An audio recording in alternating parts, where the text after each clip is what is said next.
In celebration of his work and archive donation to UC San Diego, 3 of Paul Espinosa's films will be shown at various theaters throughout San Diego starting tomorrow.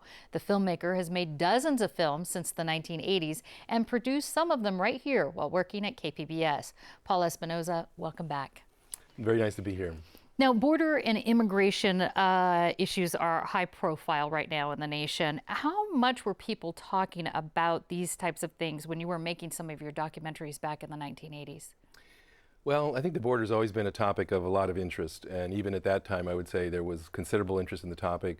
I think there was probably a tendency to look at it in a very stereotypical way, and I think that was part of the work that I was involved in, was trying to present some alternatives to that, give a bigger, a broader view of the border. Of course, my work has been not just about the border, but also the Latino community in the United States, in San Diego or along the border itself. But yeah, it was. I think it's changed. I mean, today, of course, in a post 9/11 world, we live in a different kind of world in terms of how we view, the border, which I think has actually been an unfortunate step back, really, because I think there's so much that needs to be done in terms of cooperation in this region, and whether you're talking about water or transportation or environment, whatever, and we need, more attention paid to, our relationships across the border. Speaking of immigration and maybe this sort of issues that might still be resonating today, your docudrama, the Lemon Grove incident, reveals one of the first successful legal challenges to school segregation.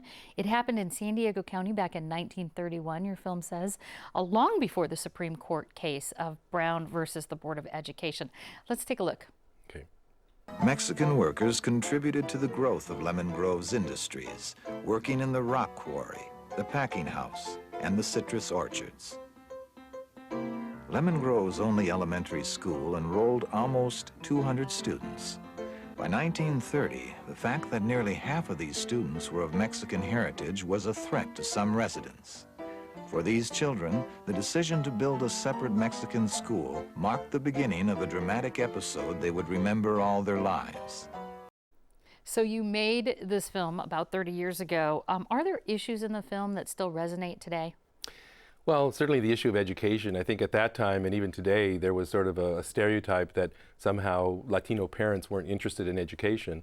And sort of this particular film, I think, showed that here were, in many cases, people who were, Mexican nationals still, whose children were, U.S. citizens, who basically were willing to go to court to fight for their children's rights in 1931. This is basically during the very beginning of the Depression, a very difficult period which leads into this very massive repatriation of Mexican Americans and Mexicans during the 1930s. But so anyway, it was I think an important film. I think the issue of just parental involvement in children's education still is an important issue. Now, you just donated 200 boxes, I understand, or of your professional archive to UC San Diego. What's in that archive? What's included in there? Well, the archive basically is materials related to all of these films that I've done, the Lemon Grove incident and many other films that I've done over many years. That includes obviously scripts and revisions of scripts, but I think most importantly it includes real interviews, transcripts of interviews that were done with many people. In fact, it includes in many cases audio tape interviews that were done.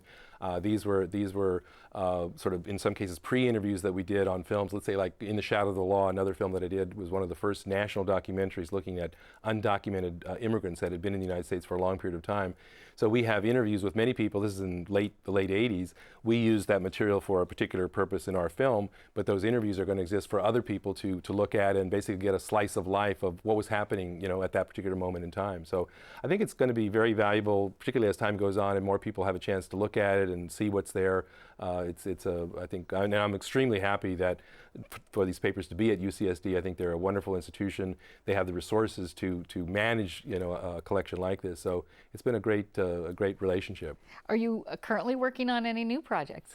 I am working on a film on a local musician, Ramon Chunky Sanchez, a well-known musician. In fact, we did a performance show right here in the KPBS studios back in the early 90s with Chunky and his band.